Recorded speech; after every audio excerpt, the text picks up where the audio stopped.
ஆணவம் உள்ளிட்டவற்றை துறந்தால் மட்டுமே ஆன்மீகத்தை அடைய முடியும் என்கின்றனர் வள்ளலாரின் பக்தர்கள். உருவ வழிபாட்டின் மறுப்பே ஜோதி தரிசனம் என்று கூறும் அவர்கள் தீப ஒளியில் விலகும் 7 வண்ண திரைகளை அறிவியல் ரீதியாகவும் விளக்குகின்றனர்.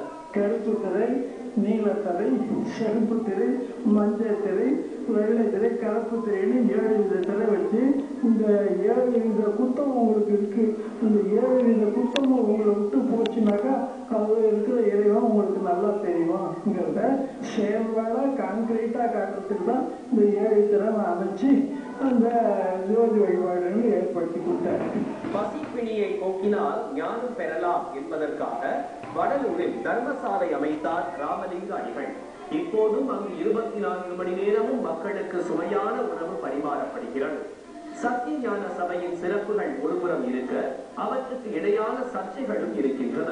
பெரிய அக்கௌண்ட்டுக்கும் பெரிய டைப்பும் பெருசா அதுல நிறைய 1 லிட்டர் எண்ணெய் முடிக்கும், 1.5 லிட்டர் எண்ணெய் முடிக்கும் பெருசா.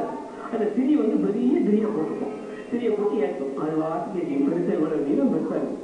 ஆனா இது கண்ணுக்கு தெரியக்கூடாது, இந்த வளர்ச்சியா அகல் தெரியக்கூடாது, தீபம் தெரியக்கூடாது, அது பிரகாசம் மட்டும் தெரியணுங்கிற வரலாறு அந்த கண்ணாடி வச்சாரு. அது பெரிய ஆர்வீர கண்ணாடி.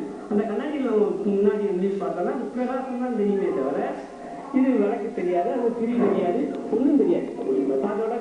அதோட உள்பொறுத்து பிரகாசமா எங்கும் நிறைஞ்சிருக்காரு. மூட நம்பிக்கைகளுக்கு எதிராக பாடுபட்ட வள்ளலாருடைய அந்த சன்மார்க்க சபையில வந்து இன்றைக்கு தைப்பூச நாளில் வந்து ஜோதி வடிவில வந்து வள்ளலார காட்டுறோம், ஜோதி மயம்னு சொல்லி ஜோதியை காட்டுறோம். நெருப்பும்படிதான் இயற்கை. அந்த சத்தம் நம்ம எப்படி பயன்படுத்துறது எல்லாமே செயற்கைதான். தானா வந்து ஒரு ஜோதி உருவாகிறதுக்கு எந்த ஒரு சாத்தியக்கூறு எங்கேயுமே கிடையாது. உலகத்துல யாருமே இதை நிரூபிச்சு காட்டுறது கிடையாது.